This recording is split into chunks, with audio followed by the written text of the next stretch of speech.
Ako po yung pulis na suwail. Ako po yung pulis na suwail sa gobyerno at sa organisasyon. Totoo po yun. Kasi madami akong hinaing eh. Gusto kong iparating sa taas. Maliit lang tayo eh. Mababa lang tayo kaya hindi natin maiparating. So, okay lang. Hindi naman nila naririnig kasi hindi naman nila pinapanood tong sinasabi ko eh. Kaya okay lang kahit anong sabihin natin. Diba? The smallest mammal or the lowest mammal is the strongest. Diba? Pagdating sa giyera, diba pagdating sa giyera, ano yung unang pinafront? Diba sa 300 na movie? Ay hindi, sa Troy na movie, kung napanood nyo yung Troy na movie, yung pinafront ng mga hari, yung mga lowest mammal. Diba? Yung mga pinakamababa nilang warriors. Baga, sa PNP, yung mga patrolman lang. Kasi kahit mamatay sila, wala silang pakialam, di ba? They are the lowest mammal. Ganun tayo eh, lowest mammal kasi tayo, kaya wala silang pakialam sa atin. Kaya kahit anong sabihin natin, hindi nila pinapakinggan, hindi nila pinapakialaman, kasi lowest mammal nga tayo. Pero di nila alam na yung lowest mammal na yan, wala ding pakialam sa kanila. Di ba? That's the irony. That's the irony of the organization. Kung yung pinakamataas walang pakialam sa pinakamababa, yung pinakamababa naman walang pakialam sa pinakamataas. Tandaan nyo yan. Diba? Kaya kahit anong sabihin natin, wala silang pakialam. Kasi anong boses natin? Lowest mammal tayo eh. Hindi sulitin na natin. Habang wala silang pakialam sa atin, buga lang tayo ng buga. Diba? Yun yung point. Ang tagal ko nang nagsasalita dito, ang tagal ko nang bumabatikos sa organisasyon natin. Hanggang ngayon wala pa naman akong notice. Wala pa naman akong notice to report sa krami.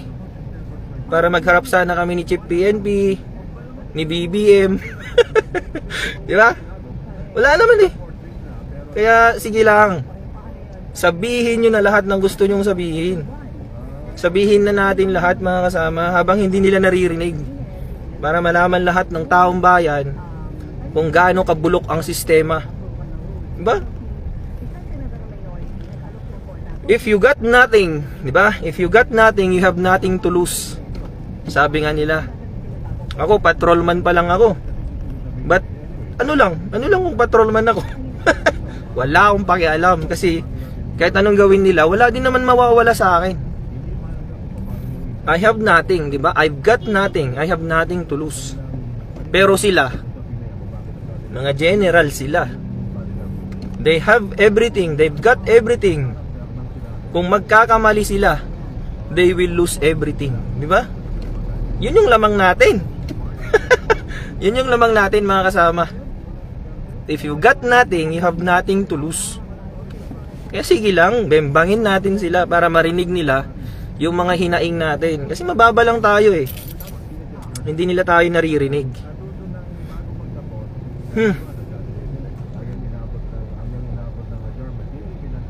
Ito, isa rin tong traffic na to eh. Problema ng Pilipinas yan. Nung panahon ni PRRD, walang traffic, di ba? Alam niyo yan, ng 2019, 2020, 2021. Alam niyo kung bakit walang traffic noon? Siyempre, may pandemic nun. Diba? May pandemic kasi nun eh. Siyempre, walang traffic. Doon magaling si PRRD. Pinagkaroon niya ng pandemic sa Pilipinas. Alam niyo, plinano niya talaga yun eh. Para tumahimik ang Pilipinas, magkaroon ng reset. Kaya, timing din talaga na nagkaroon ng pandemic nung panahon ni Duterte. Tumahimik kasi nawala ang traffic. Nawala ang daming nawala noon. Diba? Nawala yung mga kriminal. Nung panahon ni Duterte, ang daming nawala. Nawala ang mga kriminal. Nawala ang traffic. Nawala ang trapo. Nawala ang mga korap. Diba? Eh ngayon, panahon ni PBBM, ang daming bumalik. Yung mga nawala noong panahon ni PRRD, bumalik naman sa panahon ni PBBM. Ano ba? Inyamet din nga pa nagbiyahe na paw. Ani mabba. Sa ano kasi yun, sa Tugigaraw, ani mabba. Ano ba yan? Parang ganun. Ano ba yan? Hay.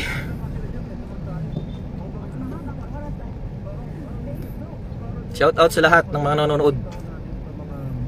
Shout out sa lahat ng mga sinaglawin dyan, mga classmate kong nanonood. Kumusta kayo? I-comment nyo yung mga gusto nyo sabihin sa PNP. I-comment nyo na kasi ito na yung pagkakataon nating sabihin lahat ng mga hinaing natin, mga kasama. Sabihin natin lahat ng mga gusto nyong sabihin sa organization para marinig nila na meron tayong reklamo. Kasi kung hindi tayo magre-reklamo, anong mangyayari? Aabusuhin lang tayo, mga kasama. Diba? Organization yan organization. So kailangan magkakasama tayo. Kailangan kung ano yung hinaing ng mga nasa tao sa baba, marinig ng mga nasa taas para magkakasundo tayo, di ba? Kung hindi tayo magkakasundo, walang mangyayari sa organization natin. Kahit anong gawin nila sa taas, hindi rin naman susunod yung nasa baba. Anong kwenta nun? Di ba? So kailangan sumunod. Ay hindi, kailangan magkasundo muna tayo. Kailangan magkasundo muna tayo bago tayo sumunod. Diba? Kaya nga ang word na sundo tsaka sunod parang pareho lang yung mga spelling niya, diba? Sundo, sunod, pareho lang yung spelling nun. Nagkabaliktad-baliktad lang. Diba? Isipin nyo mabuti. S-U-N-D-O, sundo. Sunod, S-U-N-O-D. Diba? Parehong-pareho yung spelling, parehong-pareho yung laman ng mga letters niya. Nagbalibaliktarin mo, di ba? Pero same lang yung laman nun kasi magkarugtong talaga yan. I mean, baga dapat pantay yung mga yan, magkapantay yung dalawang word na yan, sunod tsaka sundo. Di ba? Paano ka susunod? Paano ka susunod sa taas kung hindi kayo magkakasundo? Di ba? Isipin niyong mabuti, mga kasama. Paano ka susunod sa boss mo kung hindi kayo magkasundo? Yung gusto niya, ayaw mo. Yung gusto mo, ayaw niya. Paano tayo magkakasundo yan? Paano tayo susunod sa kanila kung yung gusto nila, hindi tayo sang-ayon sa kanila? Diba? That's the point. Paano tayo aasenso bilang organisasyon? Sa organisasyon na lang muna tayo. Wag muna tayong lumayo. Paano tayo aasenso sa organisasyon kung tayo mismo hindi nagkakasundo? Mga kasama, isipin niyo mabuti. Legit na police asar na naman basher mo. Hayaan mo sila. Wala akong pakialam sa mga basher na yan kasi hindi nila alam. Hindi nila alam ang pinagdadaanan naming mga pulis ngayon, mga kasama. Hindi nila alam. Mga basher lang yan, wala silang bilang. Kung gusto nilang malaman yung pinagdadaanan naming mga pulis ngayon, uniform personnel, try nilang pumasok sa PNP, try nilang pumasok sa AFP. Basta pumasok sila, malalaman nyo kung ano yung nararamdaman namin ngayon. Diba? Watak-watak na kami ngayon, mga kasama. Totoo yan. Watak-watak na kami, hindi na kami organisasyon. Hay. Kumbaga sa pamilya, kumbaga sa isang pamilya, yung tatay namin hindi na namin kasundo. Di ba? Yung tatay namin, yung leader ng pamilya na yan, hindi namin kasundo. Ayaw namin sa kanya. Hindi ko naman sinasabi lahat. Pero yung mga anak niya, ayaw na sumunod. Ayaw na sumunod sa kanya. Pero kailangan naming sumunod kasi hindi niya kami papakainin kung hindi kami susunod sa tatay namin. Di ba? That's the analogy.